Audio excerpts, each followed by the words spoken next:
नमस्कार भाई, सभी का जेके क्लासेज में स्वागत है। कल अपना जो टॉपिक था और प्रागैतिहासिक काल शुरू किया था और आज सभ्यता पढ़ेंगे। इससे पहले मैं थोड़ा रिवाइज करवा दूं आपको। सुनिए ज़रा भाई। कल मैंने बताया था कि जो प्रागैतिहासिक काल है, सबसे पहले मैंने बताया था कि मानव की उत्पत्ति के बारे में मैं बता रहा था कि सबसे पहले मानव की उत्पत्ति अफ्रीका के जंगलों से मानी जाती है 40 लाख ईसा पूर्व। और जैसे जैसे मैंने बताया था कि मानव की जैसे जैसे डिमांड बढ़ती गई और वैसे वैसे मानव आगे बढ़ता गया। और भारत के अंदर अगर सबसे पहले अवशेष मिलते तो वो नर्मदा नदी है। और प्रागैतिहासिक काल या मानव की उत्पत्ति का जो काल माना जाता है, जो भारत के अंदर माना जाता है, उसको प्लास्टोसीन काल या हिम युग कहा जाता है। ये जो प्रागैतिहासिक काल है, इसको 3 भागों में बांटा गया: पूर्व पाषाण काल, मध्य पाषाण काल और नवपाषाण काल। पूर्व पाषाण काल वो काल था जब मनुष्य जंगलों में रहा करता था और शरीर को ढकने के लिए पत्तों का इस्तेमाल करता था। जंगलों में कहाँ रहता था? वे गुफाओं में रहा करता था और लगभग सारे के सारे कार्य जो करता था वो पत्थरों से किया करता था। क्योंकि मैंने बताया था कि प्रागैतिहासिक काल है जो, उसको पाषाण काल कहा जाता है। पाषाण काल का मतलब ही, पाषाण का मतलब ही पत्थर ही होता है भाई। और पत्थरों का इस्तेमाल करता था वही सभी कार्यों के लिए। और मैंने बताया भी था कि 2 पत्थर याद रखना: हैंडेक्स औजार और चापर चापिंग पेवुल, जिसका सर्वाधिक इस्तेमाल किया करता था मानव। और पूर्व पाषाण काल के अंदर तो मानव ने अगर किसी का आविष्कार किया था तो वो अग्नि थी। याद रखना भी, आग का आविष्कार मानव पूर्व पाषाण काल के अंदर करता है। फिर मैंने बताया था कि आपको शायद याद आती होगी कि वो स्टोरी मैंने चुन्नी मुन्नी वाली थोड़ी सी आपको बताई थी कि याद रहेगी। क्योंकि मानव यहाँ जंगलों व गुफाओं से निकल नदी के तट पर चला गया था। क्योंकि पहले शिकार किया करता था मनुष्य, और बाद में मनुष्य ने जानवरों को पालतू बनाना शुरू कर दिया था और नदी के तट पर चला गया और थोड़े कच्चे मकानों में रहना शुरू कर देता है। थोड़ा सा विकसित हो गया था भाई मानव। उसके बाद में मैंने बताया नवपाषाण काल वो समय था जब मानव और भी ज़्यादा विकसित हो गया था और मनुष्य कच्चे मकानों में रहना शुरू कर देता है और कृषि करना शुरू कर देता है, पशुपालन शुरू कर देता है। और याद रखना, नवपाषाण काल वो काल था जिसके अंदर मानव ने पहिए का आविष्कार किया। याद रखना भाई, पहिए का आविष्कार नवपाषाण काल में करता है और आग का आविष्कार कब करता है? कब करता है भाई? पूर्व पाषाण काल के अंदर करता है। आगे की बात ये कि भाई दूसरा भाग देखिएगा, प्रागैतिहासिक काल के बाद में जो दौर आता है वो आद्र ऐतिहासिक काल का आता है। कौन सा आता है? आद्र ऐतिहासिक काल, मतलब आधा इतिहास। मैं लिख देता हूं, प्रागैतिहासिक काल। सबसे पहले प्रागैतिहासिक काल, पाषाण काल कहते हैं जिसको, उसके बाद में आता है आद्र ऐतिहासिक काल।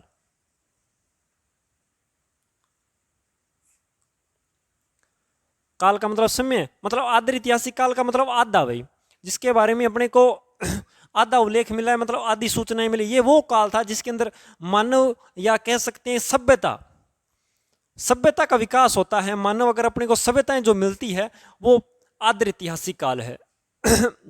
आधा क्यों कहा गया? क्योंकि भाई ये काल वो काल था, ये वो समय था जब मनुष्य ने लिखना शुरू कर दिया था, या मैं कहूं कि लेखन कला का जन्म हो गया था। मनुष्य ने लिखना शुरू कर दिया था और लेखन लेखन कला का जन्म, याद रखना भाई, लेखन कला का जन्म होता है ये जो काल है। क्योंकि सभ्यता के आप को पता होगा, या मैं आगे और बताऊंगा कि सभ्यता की जो लिपि है उसको बुस्ट्रोफेदन लिपि कहा जाता है। क्या कहते हैं? बुस्ट्रोफेदन, बुस्ट्रोफेदन, या इसको कहूं मैं भाव चित्रात्मक, भाव चित्रात्मक, यानी कि भाव चित्रात्मक या बुस्ट्रोफेदन लिपि है। ये वह लिपि थी जिसको लिखा तो गया लेकिन पढ़ा नहीं गया, यानी कि लेखन कला का जन्म हो गया। मानव ने लिख तो दी लेकिन लिखने वाले नष्ट हो गए, खत्म हो गए भाई। उसके बाद में तो किसी ने कोई पढ़ ही नहीं पाया। और कहते हैं कि जेम्स पियर ये शायद 1958 के करीब ये दावा करता है कि मैंने इसको पढ़ दिया है। भाई कितना सच है कितना झूठ है इसके बारे में कुछ नहीं उल्लेख मिलता। पर याद रखना भाई, बुस्ट्रोफेदन लिपि या भाव चित्रात्मक लिपि थी किसकी? सिंधु सभ्यता की लिपि थी। और देखिए, भाव चित्रात्मक मतलब भावना प्रकट करता हो। भावना मतलब चित्र बनाए गए हो, बार बार भाई खड़े हैं और शिकार कर रहे थे, इसे अनुमान लगाया गया है कि वो शिकार कर रहे हैं। जिसकी तस्वीर देखेगा इंसान, उससे वही भावना प्रकट होगी। भगवान जी की तस्वीर देखे तो वही फीलिंग आए, किसी अभिनेता की तस्वीर देखे तो वो आए, किसी अलग किसी की तस्वीर देखे तो वही फीलिंग आएगी ना। वही भाव चित्रात्मक लिपि कह सकते हैं। आदर ऐतिहासिक काल मतलब जिसे लेखन कला का जन्म हो गया, इसे लिखा तो गया लेकिन पढ़ा नहीं गया, इसीलिए इसको आद्य ऐतिहासिक काल। इसके बाद आता है इतिहास। ये वो समय है जिसे लिखा भी गया और पढ़ा भी गया। ये वो समय है, इतिहास का मतलब जिसे लिखा भी गया और जिसे पढ़ा भी गया। ये भी कुछ बातें थी। इसके बाद आज अपन नया टॉपिक है वो करेंगे सभ्यता। सभ्यता भाई, टॉपिक शुरू होता है सभ्यता। सभ्यता के बारे में थोड़ी मैं बातें बताना चाहूंगा। सभ्यता, सिंधु सभ्यता। सभ्यता के अंदर सबसे पहले अपन पढ़ेंगे, राजस्थान की बात करूंगा तो कालीबंगा है, आहड़ है, गणेश्वर, सारी सभ्यताएं पढ़ेंगे। थोड़ी मैं बातें बताना चाहूंगा सिंधु सभ्यता के बारे में।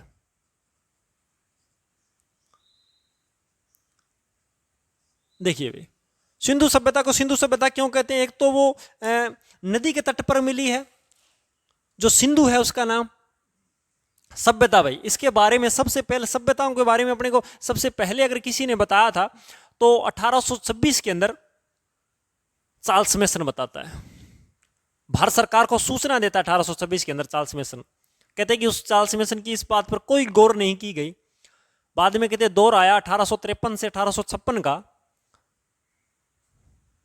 लाहौर से लेकर कराची के मध्य, लाहौर से लेकर कराची के मध्य रेलवे लाइन बिछाई जा रही थी, कनिंघम के नेतृत्व में बटन बंधुओं द्वारा। याद रखना, रेलवे लाइन का कार्य शुरू करवाया गया था, कनिंघम के नेतृत्व में बटन बंधुओं द्वारा रेलवे लाइन बिछाई जा रही थी। और रेलवे लाइन के अंदर जो स्टोक होता है, जो पटड़ी होती है, उसके नीचे जो पत्थरों का इस्तेमाल किया जाता है, वो स्टोक कम पड़ गया। तो कहते हैं कि पास की सभ्यता, आहड़ सभ्यता की ईंटों का उसमें इस्तेमाल किया गया, वहां से निकाली गई और उसमें इस्तेमाल किया गया। उनको लगा यार उखाड़ रहे हैं, कहीं मकान मिल रहा है, कहीं कुछ और मिल रहा है, ऐसे लग रहा है कि किसी का घर होगा।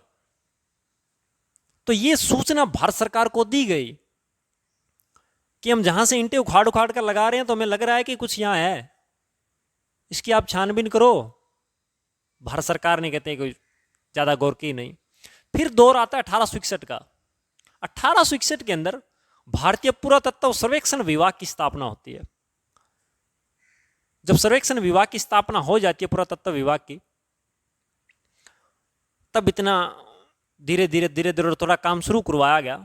लेकिन जब बात बने, एक और अब मैं बात बता दूं, भारतीय पुरातत्व विभाग का जनक अलेक्जेंडर कनिंघम को कहा जाता है। याद रखना भाई, भारतीय पुरातत्व विभाग का जनक कौन है?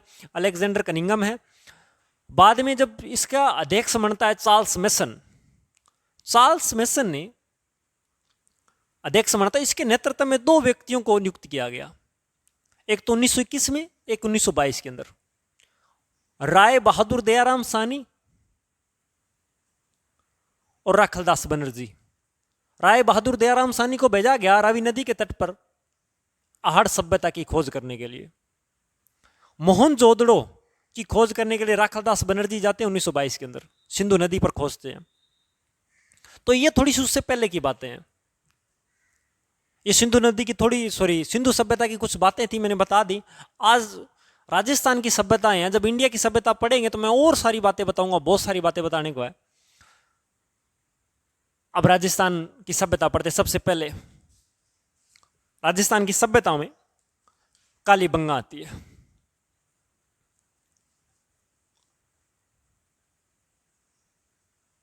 कालीबंगा, कालीबंगा, कालीबंगा में बात करें कि है कहां,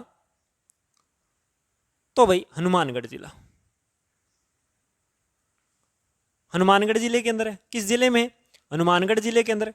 और कालीबंगा का अर्थ क्या होता है? कालीबंगा मतलब काली चूड़ियां, काली चूड़ियां मिली है, कहते काली चूड़ियां। और जो काली चूड़ियां, ये किस भाषा का शब्द है भाई? अर्थ या काली चूड़ियां होता है, और भाषा का शब्द किस भाषा का है? तो सिंधी भाषा का शब्द है। काली चूड़ियां किस भाषा का है? सिंधी भाषा का शब्द है कहां भाई? कालीबंगा हनुमानगढ़ जिले के अंदर। खोज करता, खोजा किसने? 1951, 1951-52 के अंदर अमलानंद घोष ने, अमलानंद घोष ने कब करते हैं भाई? 1951-52 में मौलाना घोष करते हैं इसकी खोज। कहाँ खोजा भाई? सभ्यता मैंने बता दिया था, मैं तभी आपको बता रहा था कि थोड़ी सी आप प्रागैतिहासिक काल की वीडियो अगर आप देख लोगे तो सभ्यताएं आगे समझना बड़ा आसान हो जाता है। मानव नदी के तट पर आ गया था। अब किस नदी के तट पर आया है? कालीबंगा वाले जो लोग थे वो किस नदी के तट पर बसे हुए थे भाई? सरस्वती नदी। कौन सी? सरस्वती। याद रखना भाई, कालीबंगा किस नदी के तट पर मिली है? तो वो सरस्वती नदी के तट पर। सरस्वती नदी याद रखना, इसका उल्लेख ऋग्वेद में मिलता है। किस वेद में मिलता है भाई? सबसे प्राचीन वेद है ऋग्वेद, जिसके अंदर 10 मंडल है, 1028 सूत्र हैं, 10,464 रचनाएं हैं। यह ऋग्वेद वही ऋग्वेद है जिसके अंदर सरस्वती नदी का उल्लेख किया गया है। सबसे पवित्र नदी माना गया है। सबसे पवित्र नदी किसको माना गया ऋग्वेद में? सरस्वती नदी को। देखिए भाई, इस नदी के अन्य नाम है नाली, जानते होंगे आप, मर्त नदी, नट, सोतर, हकरा, नदी तम्मा। याद रखना भाई, सरस्वती, नाली, मर्त क्यों कहते मर चुकी है ये। नट, सोतर, हकरा पाकिस्तान में कहा जाता है। याद रखना भाई, पाकिस्तान के अंदर हकरा नदी के नाम से जाना जाता है। नदी तम्मा किसको कहते हैं भाई? सबसे उत्तम नदी को कहा जाता है। याद रखना, सबसे उत्तम नदी को नदी तम्मा कहा जाता है। गग्गर जानते हो, हनुमानगढ़ गंगानगर के जिले में कहा जाता है गग्गर। कालीबंगा किस नदी के तट पर है? सरस्वती नदी के तट पर है। अब मैं बात करूं इसकी उत्खनन करता। खोज तो उन्होंने कर दी। किसने कर दी? मौलाना घोष ने कर दी है 1951 के अंदर, 1951-52 के अंदर। उत्खनन 1961 से 69 कौन करता है? बीबी लाल, बीके थापर। कौन करता है भाई? बीबी लाल और बीके थापर। पूरा नाम क्या है? ब्रजवासी लाल और बालकृष्ण थापर। याद रखना भाई, बीबी लाल और बीके थापर उत्खनन करते हैं कालीबंगा की। इसके सहयोगी थे एमडी खरे और केएम वास्तव। सहयोगी पूछ लेता है वो। याद रखना भाई, एमडी खरे और केएम वास्तव ये सहयोगी थे कालीबंगा। इतनी बात आप लोगों को समझ आ गई हो। कालीबंगा हनुमानगढ़ जिले में, इससे पहले हनुमानगढ़ नहीं था, तब गंगानगर था। तो याद रखना, कालीबंगा का अर्थ काली चूड़ियां होता है। सिंधी भाषा का शब्द है। 1951-52 में खोजा गया, मौलाना घोष ने खोजा था सरस्वती नदी के तट पर। और जो इसका सबसे पवित्र नदी माना जाता है, जिसको नाली, मर्त, नट, सोतर, हकरा, गग्गर, नदी तम्मा कहा जाता है। उत्खनन करता है बीबी लाल और बीके थापर, ब्रजवासी लाल और बालकृष्ण थापर, सहयोगी एमडी खरे और केएम वास्तव। कालीबंगा के स्थल, सबसे पहला स्थल भाई सोंथी। कौन सा स्थल है? सोंथी। सबसे पहला स्थल है सोंथी, जिसको कालीबंगा प्रथम कहते हैं भाई। याद रखना भाई, कालीबंगा प्रथम के नाम से किसे जाना जाता है? सोंथी। आपके लिए एक प्रश्न है कि वर्तमान में सोंथी किस जिले में है? आप कमेंट करके बताना कि सोंथी किस जिले के अंदर है, जिसको कालीबंगा प्रथम के नाम से जाना जाता है। सबसे पहला स्थल खोजा गया कालीबंगा का, तो वो सोंथी है। रही बात ये समय की, कौन सा समय माना? देखिए भाई, अलग अलग बुकों में अलग अलग बातें बता रखी है। 2350 से 1750 क्या माना गया है? 2350 से 1750 माना गया है, याद रखना भाई। देखिए भाई, खोज किससे की जाती है? एक प्रणाली होती है C14 कार्बन पद्धति। किस प्रणाली से खोज की गई? C14 कार्बन पद्धति।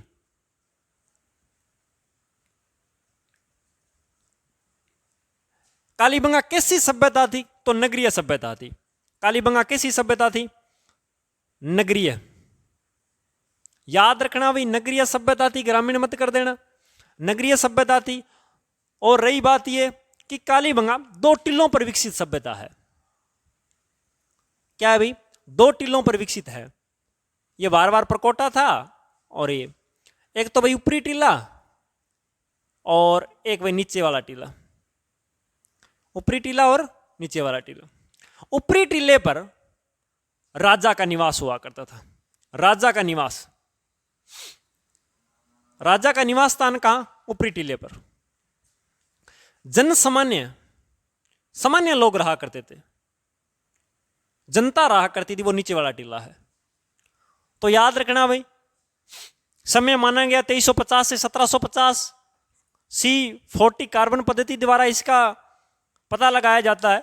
और नगरीय सभ्यता थी, 2 टीलों पर विकसित थी। एक तो ऊपरी टीला जिस पर राजा का निवास था, और नीचे वाला टीला जिस पर जन सामान्य लोग रहा करते थे। उसके बाद नोट कर सकते हो आप,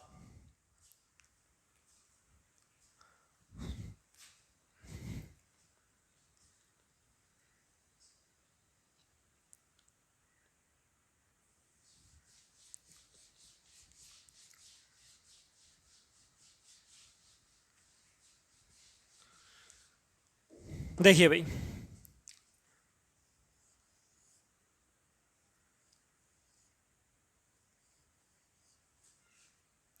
कालीबंगा के अंदर इस तरह से घर बने हुए थे।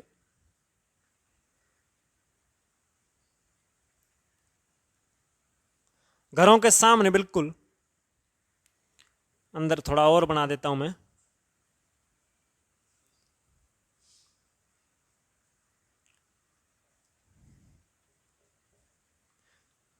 ये घरों के बाहर नाली, घरों से पानी निकालने के लिए नाली बनी हुई थी। ये मुख्य सड़क है।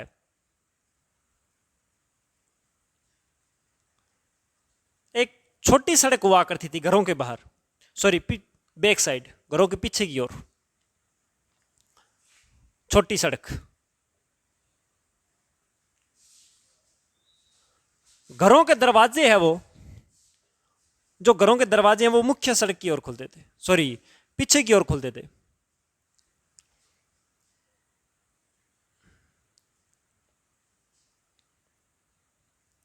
थोड़ा मैं डायग्राम बनाने की कोशिश करूंगा, और उम्मीद है कि आप लोगों को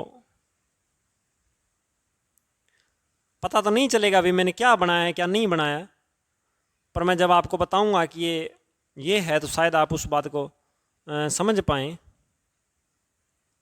इस पे बंदा बैठा है।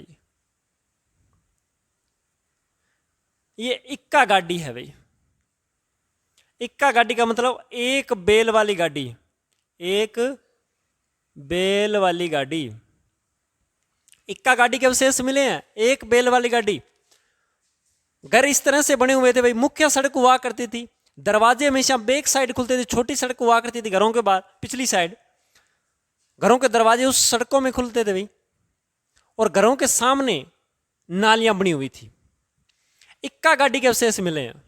देखो कितने एडवांस लोग थे, नगरीय सभ्यता थी, एडवांस लोग थे। उनको पता है मुख्य दरवाजा अगर इस साइड होगा ना, अचानक बाहर निकले साधन आ जाए तो,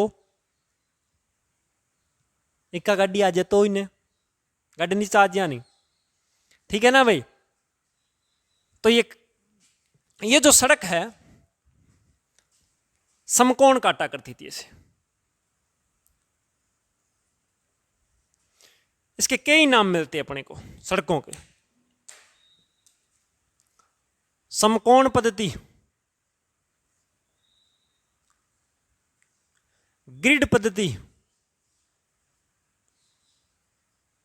जाल पद्धति, ग्रिड पद्धति, जाल पद्धति, ऑक्सफोर्ड पद्धति,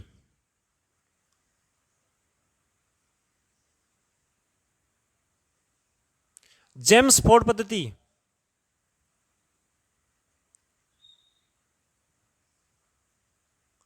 याद रखना भाई, समकोण पद्धति, ग्रिड पद्धति, जाल पद्धति, ऑक्सफोर्ड पद्धति और जेम्स फोर्ड पद्धति। ठीक है भाई, इतनी बातें आपको शायद समझ आ गई होगी, और आगे की बातें हैं वो अपन नेक्स्ट क्लास में करेंगे, क्योंकि बहुत सारी बातें बताने वाली है भाई। आप बस कंटिन्यूस क्लासें लगाते रहिए और सारा का सारा मैटर अपने जीरो से लेकर पूरा का पूरा करेंगे, चिंता मत करिएगा, यूं याद हो जाएगा।